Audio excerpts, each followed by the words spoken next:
Carl, hello. Very nice to have you with us today. You are a director and you won Best Director to the Disability Film Challenge in 2019. And the movie is I.O. Is it I.O. or is it I.O. 10? No, I.O. I.O. Okay, good. Can you present the film and pitch it and just, no spoiler, just present it to the people who are going to watch it? Sure. So my name is Carl HANSEN. I'm a film director, and my film is I.O., which is about a man who struggles to reveal to his girlfriend that he's actually been dating her through his robot avatar. So it was made as part of the Easter Seals Disability Film Challenge. So it was made from conception to completion in about 55 hours, so in about a weekend. Written, shot, edited, music, everything was done in that time period. And yeah, it was a interesting challenge to come up with that story and finish it in that time period. But I'm really happy with the way it turned out. Okay, excellent. Say no more. We're going to screen the film and we're going to catch up with you a little bit later for a Q&A, and we're going to go deeper on the film, okay?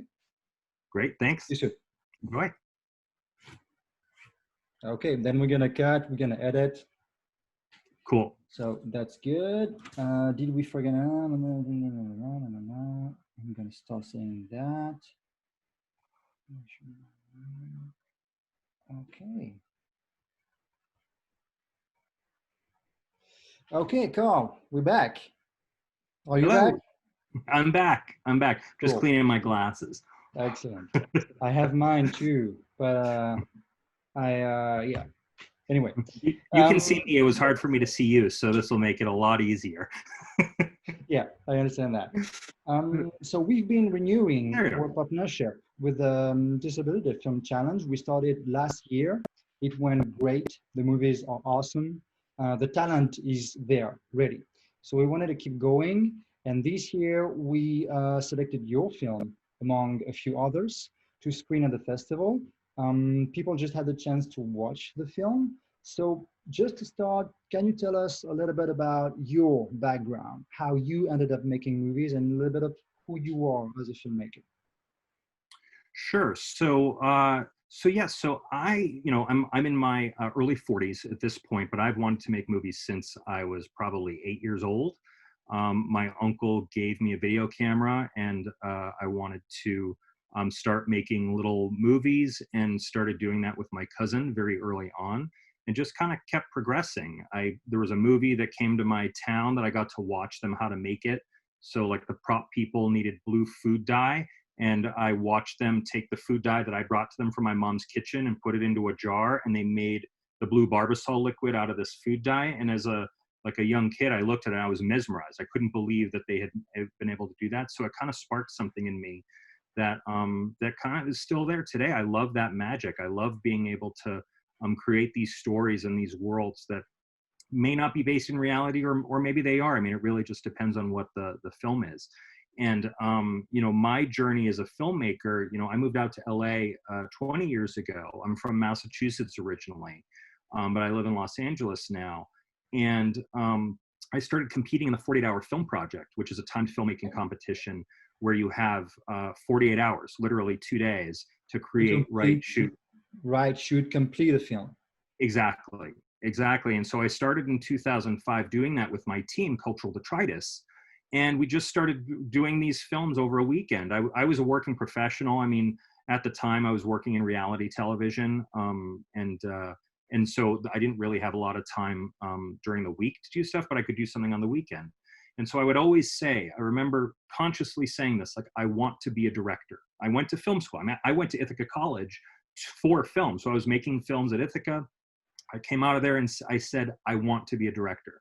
And I started making these 48-hour short films. I would make one. Next year, I'd be like, I want to be a director, and I'd do it again. And I want to say it took about 7 of them before I looked at, suddenly I had like 7 short films that I'd made in this time period. And I said, oh, I don't want to be a director. I am a director. I actually have done it by doing it. Nobody else was giving me that opportunity. Yeah, I had to give it to myself. I can relate to that. I'm a director myself. And this is why I created the film festival in the first place, to create a network of people making movies. And what we say all the time is you just have to do it. Make films, make it happen. Even if it's bad at first, you're going to improve and you're going to learn by doing it. And we encourage filmmakers to make another film, because even with digital and the easy access to camera and equipment and everything, making a film still is challenging. You need time, you need resources, you need ideas.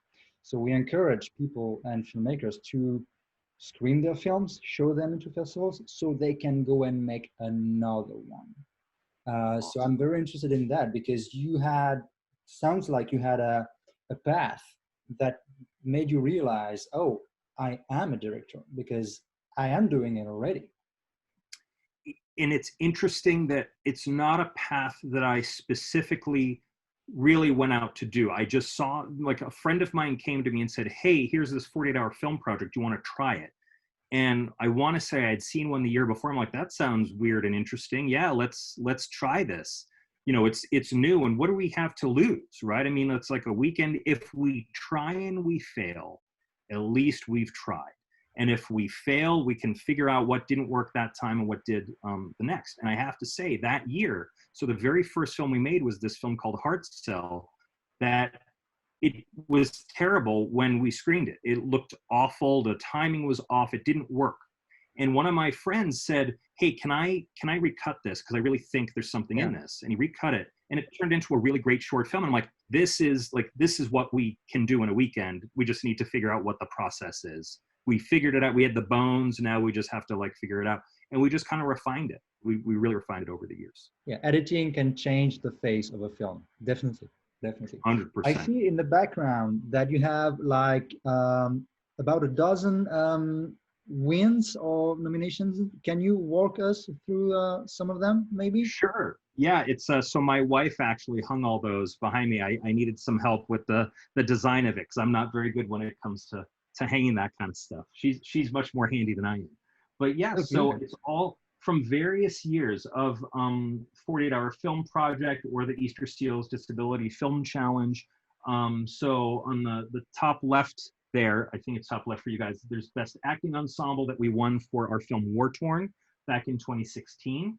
My wife won a Best Supporting Actress award for a runner-up award for our film Crystal's Ball or I guess 2 years ago, because she's an actor as well, and we try and do a bunch of films together. There's the Best Director one for I.O. is right there. We won Best Graphics among a few other awards. We won all of Los Angeles of the LA 48-hour film project last year in 2019. And then all the ones in the middle there are a film we made in 2008, I want to say, called Life After, which was a drama, really hardcore drama that we pulled. We pulled drama as our genre. So, you know, part of these competitions is you have to do it to a genre, which, you know, Life After was a drama. I.O., we had to do a sci-fi. Sci-fi was the required genre of this competition. It was the theme of the competition in 2019. Yeah, so they give you these requirements that you have to kind of fulfill, and it's great. I mean, I come from a family of engineers, so I kind of reverse engineer things creatively in my mind. And so it's like, oh, how can we do that in a weekend? And then the other awards there are from Cookie de Mayo, which is a film we made in 2007, which is a fun holiday film, and then a Marina del Rey Film Festival award. It's just sort of like a smattering of stuff. I'm like, I kind of need to make the office look a little nicer. It looks good, and it's kind of a self-confidence everyday boost to see this on the wall. Exactly. It reminds me, I'm like, oh yeah, this is what I want to be doing and what I should be doing. Absolutely. Back to the film. I.O. We have the main character who's in a wheelchair, and he creates a robot, a live avatar of himself to seduce a girl. But what's interesting to me is he creates an avatar who's also in a wheelchair. So that's a narrative choice. So how did you end up here, and why did you make this choice? So let's talk about quickly the purpose of the Easter Seals Disability Film Challenge. The purpose is to put people with disabilities in front of or behind the camera to give them opportunities and representation that they wouldn't necessarily have otherwise, when you look at the statistics in the mainstream media world, if you look at overall, it's 25% of the population has some semblance of a disability, visible or invisible. Out of that 25%, less than 3% are represented in film and television shows, just generally speaking. I want to say this was a statistic from 2 or 3 years ago at this point, but less than 3% are represented.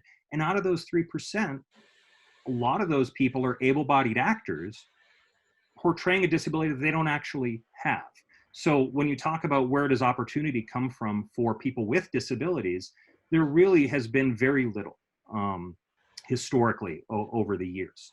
So this challenge was founded by Nick Novicki, and his purpose was to help people with disabilities get seen.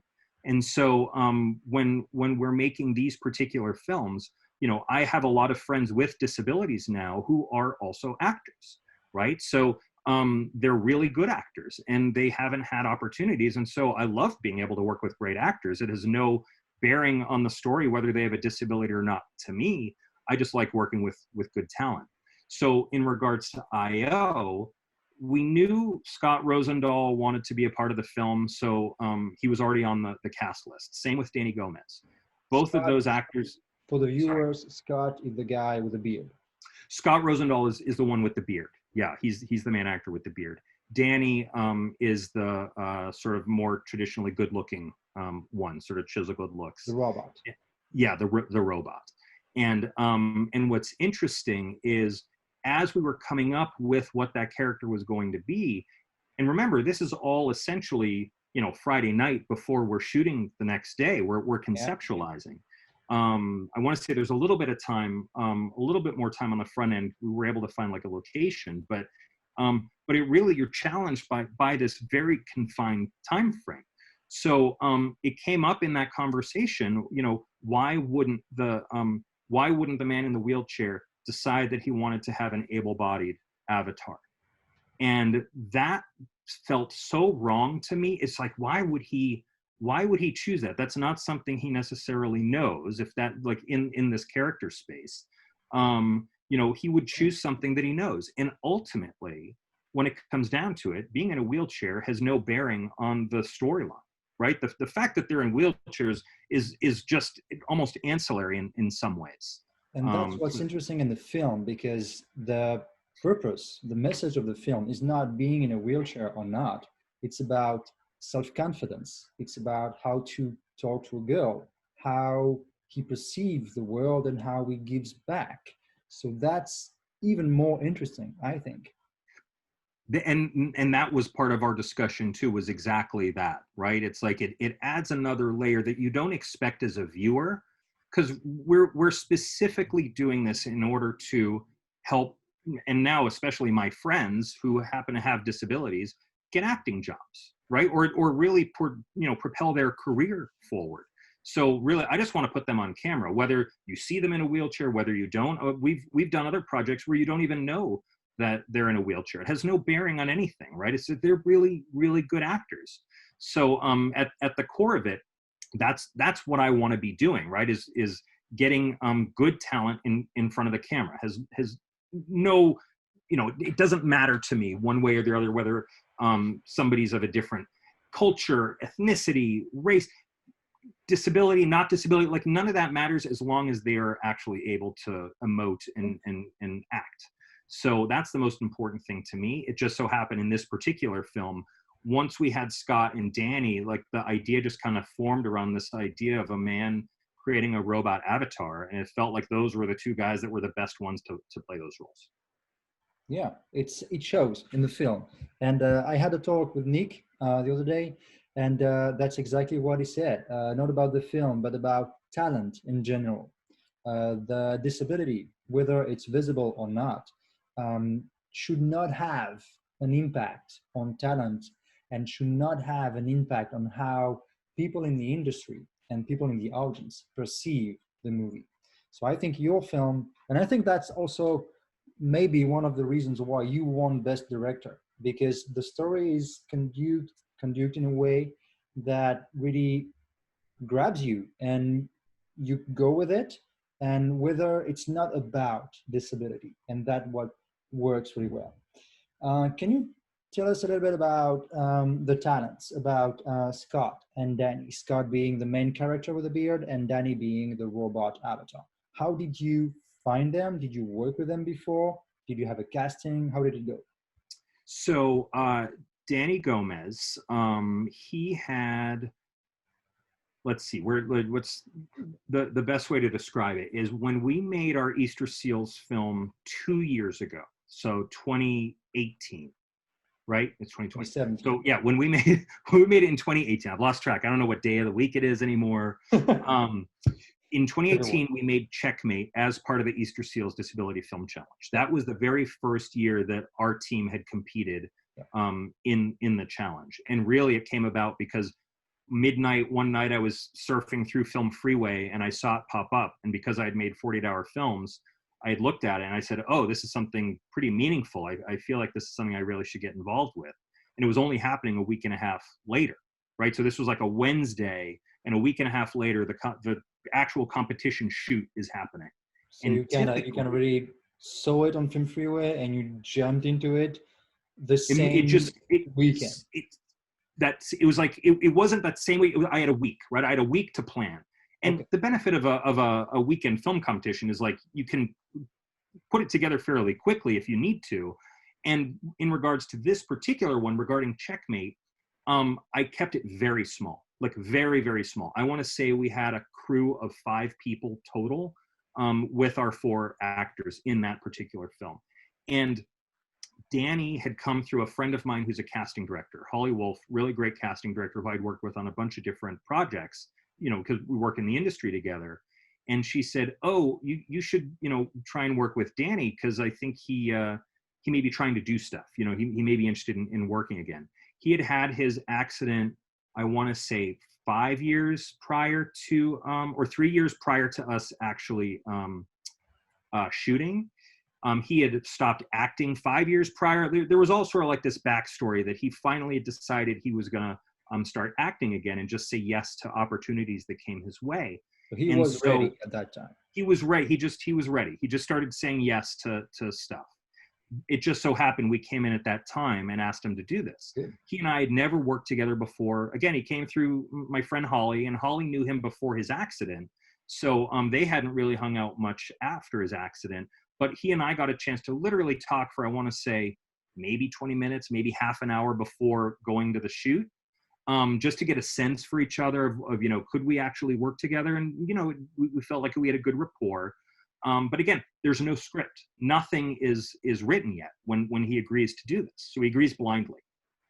So that film happens to have a scene where it is expressed that the man is fully nude. Okay, that is what is said. Like, I can do it fully nude, and this is his character that says that. And remember, he and I have never worked together before, so he now thinks that essentially he's doing this really risque film that he's showing up to on a Saturday morning without ever having done it. And so I kind of know this going in. So I see him first thing in the morning. I'm like, first and foremost, good morning. Thank you for coming. Second of all, do you mind just taking your shirt off? I have this idea of how I was going to shoot it. He's like, that's about all I'll do. And I'm like, that's totally fine. It's no issues whatsoever. But that experience of working with him that day, he's a fantastic comedic actor. Like, truly, like, his comedic timing is fantastic.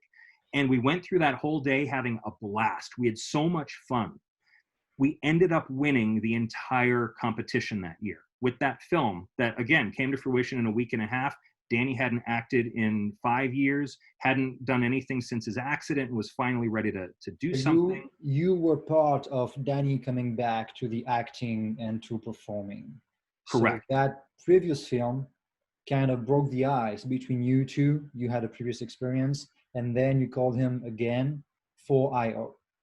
Exactly. So what's interesting, so Checkmate was early spring 2018. I then cast him in a film later in 2018 in our 48-hour film project film. And then again, he was in I.O. The next year. So really, once people kind of come into the fold, they often stay there for a while. Like, and you'll see them in multiple films. It's like a theater company in many ways. So he kind of came on in early 2018. And now, but from that experience, by the way, Danny got an agent. He has been on New Amsterdam, an NBC series. I want to say he was on Speechless. He was on doing something on Broadway. He's had other opportunities now that is. He's already back in the game. And that really came out of being recognized from the film that we made together. It was sort of because we won Best Film, there was a lot of attention made to it. He had a picture with like Marcia Gay Harden, who said she wanted to work with him. I mean, it was really remarkable, sort of that what came out of that experience. It felt very magical, right? It felt like it should have been happening. There was something pointing us all in that direction, and we're all going to be working together. Okay, so what about Scott? So Scott also competed with his own film in that 2018 competition. Okay, Scott was a producer and a team leader for his own film called Visibility in 2018. So their film Visibility was nominated for Best Film the same year that we were nominated for Check Me. But we ended up winning, right? So we were in competition together. But through that interaction and through all the different events and things of getting together through the Easter Seals Challenge, Scott and I got to know each other. We would meet up and have lunch or just talk on the phone. And then he's like, hey, I'd love to be on your team for the 48-hour film project, which I know is coming up. So he ended up playing one of the lead roles in the 48-hour that year, once he said he wanted to do it. So we started working together doing a 48-hour. Then he came on to IO. And now we've done, I want to say 4 or 5 films together, all of us, and including Danny. Can you tell us a little bit about Cultural Detritus? Is it your production company? Yes, well, so Cultural Detritus is our actual filmmaking team. That's a name that we sort of adopted back in 2005 when we first started making 48-hour film projects. It just kind of stuck. It sounds kind of cool, Cultural Detritus. Has a vibe to it, yeah. Right, it sounds, but then like what the definition is essentially like cultural refuse, right? It's sort of like the garbage and stuff that's thrown away, but really the way I look at it is sort of recycling, right? So it's like we take all these disparate elements that are required of us in these filmmaking competitions, and we recycle them and turn them into something that's hopefully better and more interesting than the original. What about the ending of the film? It's pretty obvious that the girl is a robot too, and he's operated by an older woman. So did you want to play with kind of an other stereotype, like older women that have less opportunity in Hollywood or less opportunity in getting a job? Because basically that movie could be a heavy drama with heavy ideas and a tough message to it, but it still is in the end very light, very easy to watch, and very enjoyable. So what about all that? First of all, thank you for saying all that about it. It's interesting. It's interesting in these weekend competitions because when I come out of it at the end of it, I watch a film essentially for the first time, right? We've just made it over the weekend.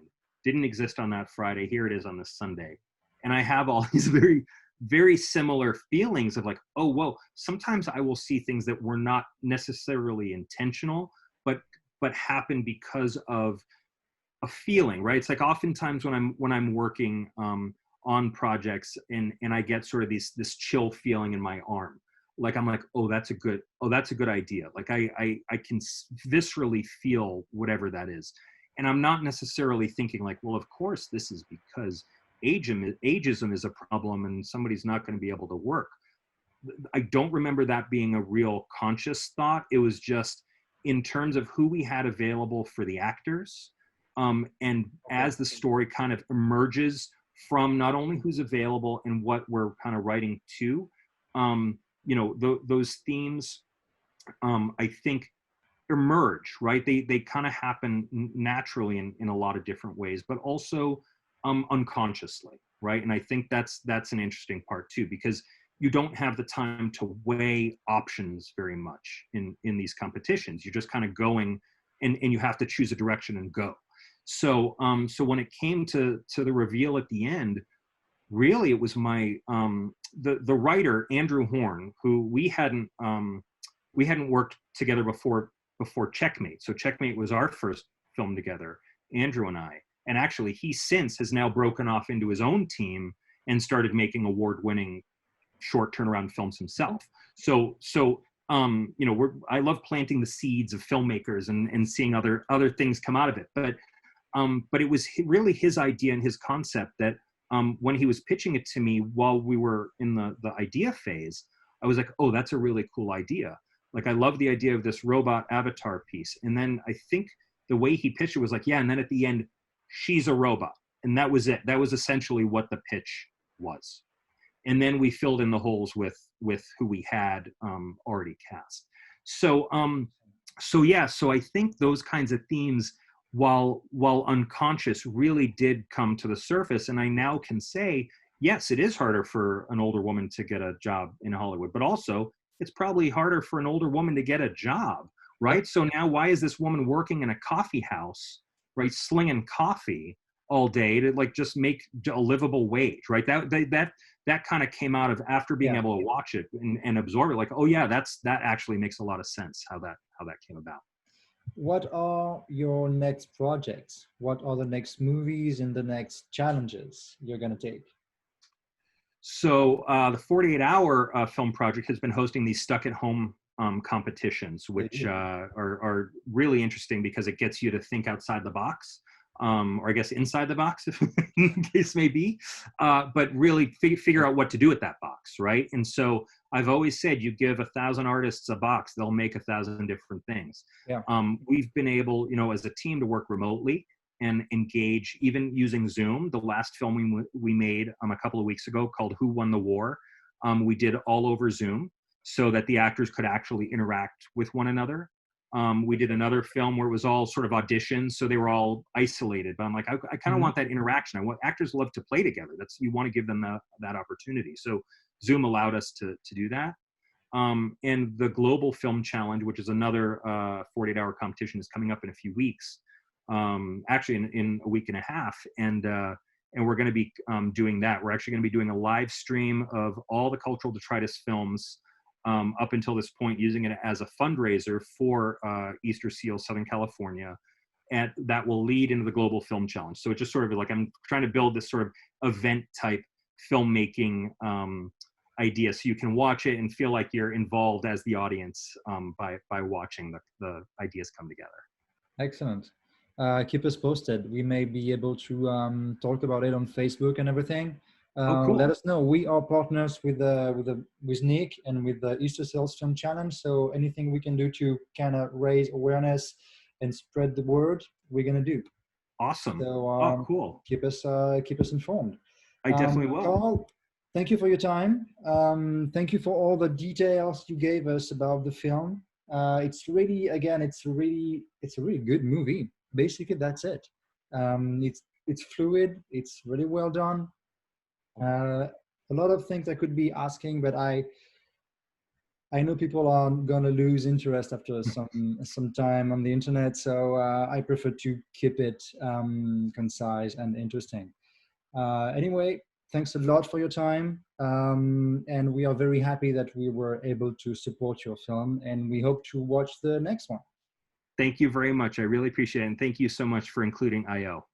Thank you. Thank you. Bye-bye. Bye.